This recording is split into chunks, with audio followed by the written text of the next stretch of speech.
The moment Karoline Leavitt unlocked her phone that Tuesday morning, everything in her world shifted instantly. The White House press secretary, still celebrating her recent win over Robert Darrow, believed she was untouchable. She wasn't. Breaking.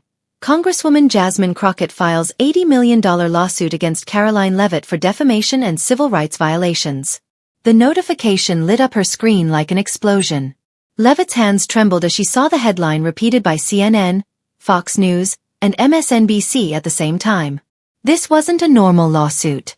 It was an $80 million strike aimed directly at her career, her public image, and everything she had worked for. What unfolded over the next 72 hours would dismantle the 27-year-old press secretary in ways she had never anticipated. The same Gen Z figure who took down Hollywood's biggest star was now facing a legal disaster that made her earlier victories look insignificant. Before we break down this unfolding story, hit that like button and subscribe so you don't miss what happens next. You'll want to see exactly what Jasmine Crockett prepared for Karoline Leavitt. The lawsuit was about far more than money. It focused on accountability, justice, and proving that no one, not even Trump's golden girl, stood above the law. What Crockett uncovered would shock the public and send Leavitt scrambling to protect her future. This is the story of how a single tweet, one press briefing, and one major legal misstep brought down the conservative movement's rising star faster than anyone expected. To understand the damage, you need to know who these two women are and why this confrontation mattered. At only 27, Karoline Leavitt had become the face of young conservatism in America. As the youngest White House press secretary in history, she built her image on being bold, quick-witted, and firmly loyal to Trump. Her recent takedown of Robert Darrow on Fox News made her a conservative sensation overnight. Leavitt grew up in New Hampshire in a middle-class Catholic household. She worked her way from college intern to campaign staffer to holding the most powerful press position in the country. Her blonde hair, blue suits, and sharp responses made her the perfect communicator for Trump's return to the national stage. But Leavitt had a flaw. Success made her overconfident. She began believing she could speak without limits or consequences. That assumption was about to cost her everything. On the other side stood Congresswoman Jasmine Crockett of Texas, a 43-year-old former civil rights attorney who never shied away from conflict. Before joining Congress, she spent years defending victims of discrimination and winning major settlements against large companies. Crockett wasn't just another political figure. She was a highly skilled legal strategist who knew exactly how to use the courts to hold people accountable. With a law degree from the University of Houston and extensive courtroom experience, she understood something Leavitt did not. Words from the White House podium carry real legal weight. As one of the few black women in Congress, Crockett had been frequently targeted by conservative media.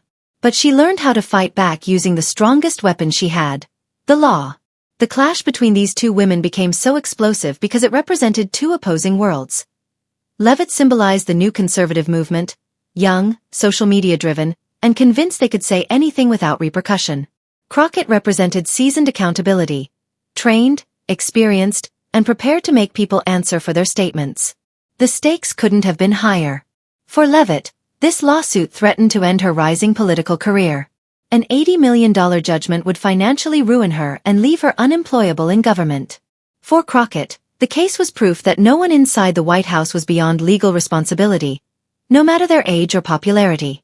The tension began 3 weeks earlier during a White House press briefing that would become one of the most damaging communication moments in recent political history.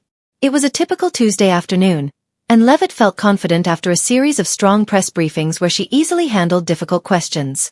Then came a question from Sarah Chen, a Washington Post reporter known for her tough coverage. Ms. Leavitt, can you comment on Congresswoman Crockett's voting rights legislation and why the administration opposes it? It should have been a basic policy question with a standard response. Instead, Leavitt delivered remarks that would haunt her. Congresswoman Crockett claims to care about voting rights, Leavitt said, her tone heavy with criticism. But she's just another angry activist who got elected by playing the victim card. Her civil rights work was nothing more than ambulance chasing for money. The room fell silent. Reporters accustomed to political tension looked surprised by how personal the attack was. But Leavitt kept going. Let's be honest, she continued into the microphone. This is someone who built her career on grievance politics and racial division. She talks about civil rights, but what exactly has she accomplished besides filing lawsuits and collecting checks? And that still wasn't the worst part. Leavitt then made personal remarks about Crockett's appearance, her background, and even implied she lacked the qualifications to serve in Congress. The comments aired live to millions and spread across social media instantly. What Leavitt failed to understand was that everything she said from that podium could be used against her legally, and Jasmine Crockett was already documenting it. The first sign of real trouble arrived 48 hours after the lawsuit was filed. Leavitt attempted to dismiss it during her morning briefing, calling it a publicity move and insisting she didn't worry about frivolous lawsuits from attention-seeking politicians. That was her first mistake. Within hours, Jasmine Crockett stood on the Capitol steps alongside her legal team, delivering a press conference watched nationwide. She wasn't just upset, she was prepared. Ms. Leavitt claims this is a publicity stunt, Crockett began, her voice steady and firm. Let me be absolutely clear. This lawsuit includes documentation of 47 defamatory statements made from the White House podium. We have evidence of coordinated attacks on my character, my professional reputation, and my ability to serve. She lifted a thick stack of documents. This isn't about hurt feelings. This is about a pattern of power abuse, targeted harassment, and civil rights violations that caused real and measurable harm. The press conference was crushing. Crockett detailed her case with the precision of the attorney she once was. Her evidence, organization, and legal reasoning made Leavitt's earlier comments look careless. Ms. Leavitt's new comments will be added to our lawsuit as further evidence of malicious intent and ongoing defamation. Experts were stunned. Social media reacted immediately.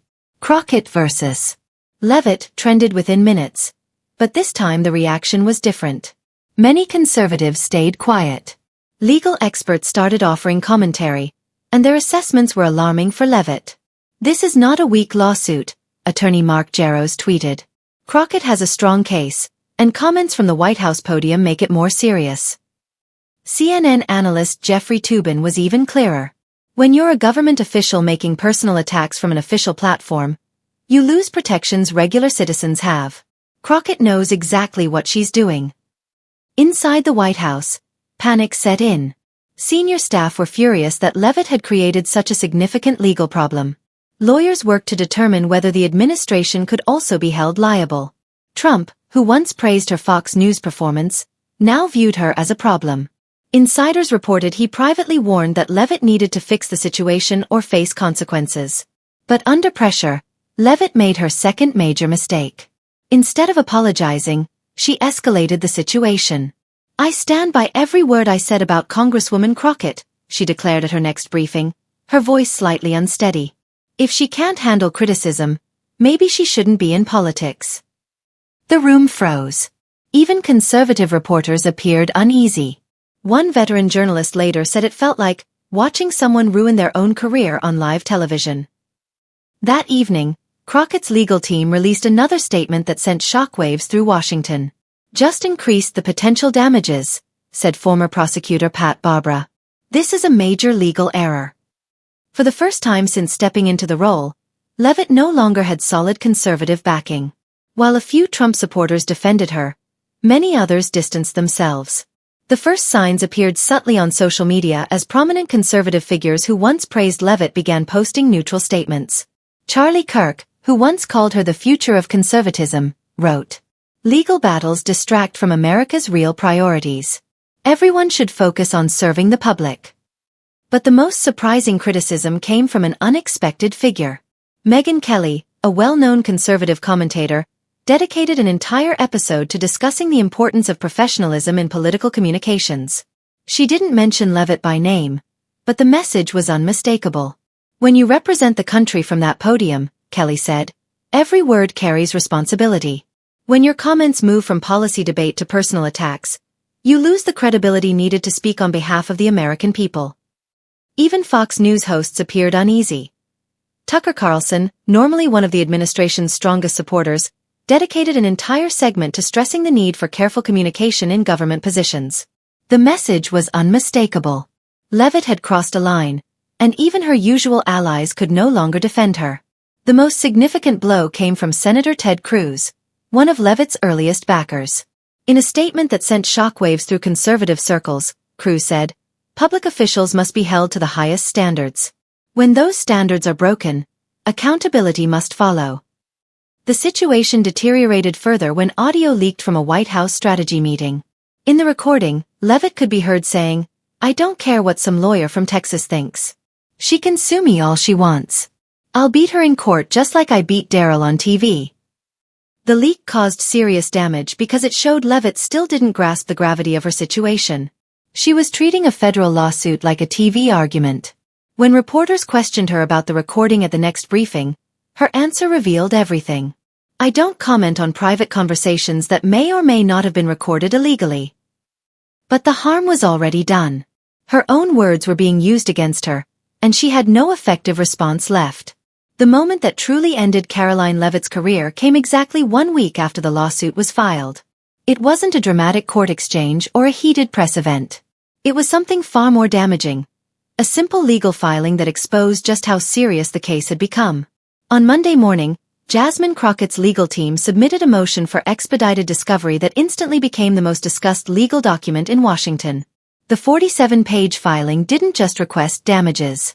It directly dismantled every part of Leavitt's defense. The motion revealed that Crockett's team had been preparing for months, long before the lawsuit went public. They had collected emails, text messages, social media activity, and even internal White House communications showing a coordinated pattern of harassment toward Crockett. But the most damaging detail was buried on page 23. Evidence that Leavitt had worked with outside conservative groups to circulate false information about Crockett's background and qualifications. The key piece was an email Leavitt sent to a conservative blogger 3 months earlier. In it, she wrote, "We need to destroy Crockett's credibility before she becomes a bigger problem. I don't care what it takes. Find dirt. Make things up if you have to. She's too dangerous to let continue gaining influence." When this email became public through the court filing, the political world erupted. This was no longer only about defamation. It was evidence of a coordinated effort to undermine a sitting member of Congress using fabricated claims. 2 hours after the filing, Crockett held another press conference. This time, she wasn't just firm. She was methodical. "What you're about to hear isn't about personal insults," she began, holding up the documents. "This is about a White House official using her position to spread falsehoods about a member of Congress." She read key sections of the email, her voice growing stronger with each line. "Make stuff up if you have to." She paused. Let that sink in. The White House press secretary asking someone to invent lies about a congresswoman. The room fell silent. Even reporters typically supportive of the administration looked stunned. "This isn't politics," Crockett continued. "This is corruption. This is abuse of authority. And this is exactly why we have laws to protect citizens from officials who think they can target anyone who challenges them." Within hours, the White House was in turmoil. Senior staff were seen carrying boxes. Emergency meetings were held throughout the day. And most telling of all, no one was defending Leavitt anymore. The president's chief of staff released a short statement. "The White House is reviewing all aspects of this situation and will respond appropriately." It was the kind of cautious language that signaled someone was about to be sacrificed. The biggest surprise came when conservative media began abandoning their one-time favorite. Fox News, which had celebrated her debate performance weeks earlier, barely mentioned her. Sean Hannity, whose show helped boost Leavitt's profile, addressed the controversy with visible discomfort. "If these allegations are true, and I stress if, this is a serious breach of professional standards." Even Breitbart, usually a firm defender of administration officials, ran a blunt headline. "Leavitt email scandal. When politics goes too far." Legal analysts shared a unanimous view. Leavitt was finished. The email evidence was so damaging that no amount of messaging could repair her position. Former prosecutor Joyce Vance explained. "This goes far beyond defamation. We're looking at conspiracy, abuse of office, and potential civil rights violations. Leavitt needs a criminal defense lawyer, not a communications team." Harvard law professor Lawrence Tribe added, "In 5 decades of practice, I've rarely seen someone provide this much evidence against themselves." She essentially handed the prosecution their case. As the email circulated, social media erupted. Leavitt email trended worldwide, with millions expressing shock. The most viral post came from Alexandria Ocasio-Cortez. "This is what corruption looks like." A government official using her position to coordinate lies about a colleague. The public deserves better. Even some Trump supporters backed away. A major MAGA influencer with 2 million followers posted, "I supported Karoline, but if this email is real, she crossed a line that can't be undone. This isn't conservative politics. It's just wrong." The final blow came from Leavitt herself. Instead of apologizing, she attempted to defend her email during what became her last press briefing. "That email was taken out of context," she insisted, her voice unsteady. "I was talking generally about political research, not telling anyone to invent false claims." The explanation fell flat. A conservative journalist asked, "Ms. Leavitt, how is the phrase 'make stuff up' if you have to taken out of context?" Her reply became infamous. "I think the American people can read the email and decide for themselves what I meant." At that moment, her political future collapsed. She had essentially asked the public to interpret a request to fabricate information as harmless. By Friday afternoon, less than a week after the filing, Karoline Leavitt resigned as White House press secretary. The resignation letter leaked within hours. It was filled with deflection and avoided any admission of wrongdoing. "While I strongly disagree with how my communications have been portrayed," the letter read, "I believe stepping down is in the administration's best interest, so this issue does not take away from the important work of serving the American people." She never accepted responsibility. She never apologized to Crockett. She simply left, with her career shattered and a lawsuit that would follow her for years. That evening, Jasmine Crockett stood once again in front of the Capitol. This time not in anger, but vindication. "Today, we proved that no one is above the law," she said. Not the youngest press secretary in history, not a rising conservative figure, and not anyone who believes they can use government power to target political opponents. She paused and looked straight into the cameras. Miss Leavitt's resignation does not close this lawsuit. She still has to answer for her actions. But today sends a clear message. If you misuse your authority, you will be held responsible. The 27-year-old who once dominated headlines had been completely undone by a 43-year-old congresswoman who simply applied the law with precision. It wasn't even a close contest. Karoline Leavitt's resignation sent shockwaves through American politics, and the impact is still being felt. What unfolded in the days and weeks after her fall revealed just how complete the damage was. Within 24 hours of her resignation, the political climate had shifted sharply. Conservatives who had celebrated her as a rising Gen Z star were suddenly distancing themselves. Even Trump, who had earlier tweeted "very proud" after her Darrow victory, stayed silent after her exit. Sources close to him said he was furious and believed Leavitt had embarrassed the administration with avoidable mistakes. The White House acted fast, appointing a seasoned communications expert who immediately promised a return to professionalism and proper conduct, a clear rebuke of Leavitt's tenure. Her resignation didn't stop her legal situation. Jasmine Crockett's $80 million lawsuit moved forward, and now Leavitt faced it without White House protection or resources. Her personal lawyers filed multiple motions to dismiss the case, but federal Judge Sarah Williams rejected each one. In one particularly sharp ruling, Judge Williams wrote, "The defendant's claim that her remarks were protected political speech is contradicted by her own written messages encouraging the creation of false information." Legal analysts predicted Leavitt would end up settling for tens of millions, potentially leaving her financially devastated. "She's facing a judgment that could damage her finances for decades," said bankruptcy attorney David Schultz.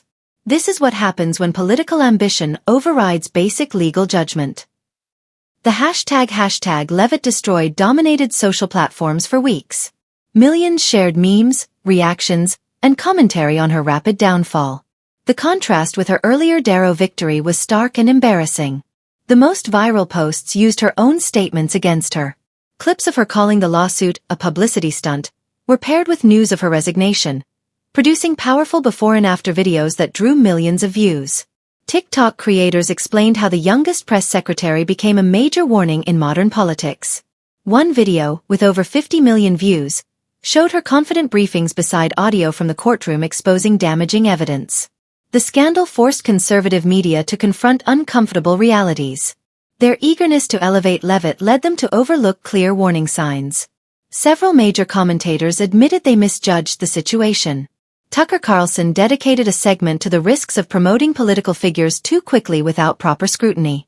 While he didn't name her, the implication was obvious. Ben Shapiro was more direct. We got swept up in seeing a young conservative challenge Hollywood elites, but we ignored issues of judgment and temperament. That's partly our fault. As Leavitt's career collapsed, Jasmine Crockett rose as a national political figure. Her methodical dismantling of a White House official earned her admiration among Democrats and respect from many Republicans. Speaking invitations poured in from universities, legal groups, and political organizations. Publishers offered book deals, and news networks competed to hire her as a legal analyst. Within months, Crockett went from a relatively unknown congresswoman to one of the most recognized political voices in the country. She showed that effectiveness doesn't require being the loudest, wrote Washington Post columnist Jennifer Rubin. Sometimes steady competence beats flashy rhetoric. The Leavitt-Crockett saga became a major turning point in American politics, highlighting tensions between traditional institutions and social media-driven political battles. Political scholars began studying the case as an example of how careers can be destroyed faster than ever in the digital era. 20 years ago, a scandal like this might have unfolded over months or years, noted Georgetown professor Dr. Sarah Martinez. Now careers can collapse in days. The case also demonstrated the influence of legal expertise in political conflicts. Courtrooms required evidence, documentation, and professionalism. Areas where Crockett's legal background gave her a clear edge. For Karoline Leavitt personally, the collapse was devastating. Friends and former colleagues described her as emotionally overwhelmed, far from the confident figure who once dominated media appearances. The impact became visible during her final week at the White House. Staff said she had stopped eating regularly, relied on energy drinks to stay awake, and was seen crying in her office after harsh news cycles. Her family tried to support her, but constant media attention made it nearly impossible. Photographers camped outside her parents' home in New Hampshire. Her younger sister changed schools after facing comments from classmates who saw viral videos of Leavitt's downfall. She went from believing she was untouchable to realizing she had destroyed her own career in weeks, a former White House colleague said anonymously. It's been a complete breakdown. She keeps asking how it all happened so quickly, as if she still doesn't understand that choices have consequences. The woman once seen as destined for a long political career now faced financial ruin and professional isolation. Most painful of all was recognizing that every misstep, from damaging emails to dismissive press briefings, had been her own decision. As predicted, the financial impact was severe. Her legal bills surpassed $2 million within 6 months of her resignation. Without her government salary and with no high-paying job prospects, she sold her Washington apartment and moved back with her parents. The $80 million lawsuit overshadowed everything. Even a reduced settlement would likely keep her in debt for decades. Bankruptcy lawyers prepared for what many believed was unavoidable. The Leavitt case became required study material in political communication programs nationwide. Her errors were so clear and damaging that instructors used her as a prime example of mishandling political opposition. Common lessons emerged. Never put anything in writing you wouldn't want read aloud in court. Never use government resources for personal political battles. And never underestimate a skilled attorney. As the story continues, the lawsuit remains active and may go to trial within a year. Legal observers expect it to set new standards for holding government officials accountable for misusing their positions. Crockett's legal team stated they won't accept anything short of full accountability. This case is about more than money, said lead attorney Maria Rodriguez. It's about showing that democracy includes safeguards against abuse of authority, even at the highest levels. Perhaps the most striking part of the saga is how completely it reversed the narratives for both women. Leavitt, who built her image on being fearless, was undone by her own overconfidence and poor judgment. Crockett, once dismissed as just another activist, proved to be a disciplined strategist who understood power far better than her younger opponent. It's like watching David and Goliath, said political commentator Van Jones. Except this time David had a law degree, and Goliath forgot to protect herself.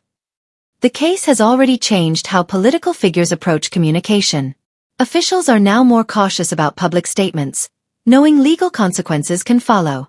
For younger political voices especially, the story is a reminder that social media popularity does not equal real-world immunity. As one former Republican strategist put it, Karoline Leavitt thought politics worked like cable news, where being loud wins. Jasmine Crockett showed her that politics often works like court, where being correct wins. The question is whether others will learn from Leavitt's downfall, or whether the allure of viral fame will lead to similar failures. Ultimately, the collapse of Karoline Leavitt's career is a reminder that in American democracy, no one is above accountability. Her rise and fall happened with remarkable speed, proving that careers built on conflict can crumble just as fast as they grow. For Jasmine Crockett, the victory was meaningful but not entirely satisfying. She proved her point about responsibility and misuse of authority, but the broader impact on political dialogue was significant. "I didn't want to end anyone's career," she said in a recent interview. "I only wanted to show that actions have consequences." Don't forget to subscribe and turn on notifications so you never miss updates on the latest political developments. Politics moves fast, and there's always another major story ahead. What are your thoughts on Karoline Leavitt's downfall? Was accountability served, or did the situation go too far? Share your views in the comments, and we'll see you in the next political analysis. The story of how a 27-year-old press secretary's misjudgment led to her complete downfall will be examined for years. It's a lesson about power, responsibility, and the cost of believing your own hype in the demanding world of American politics.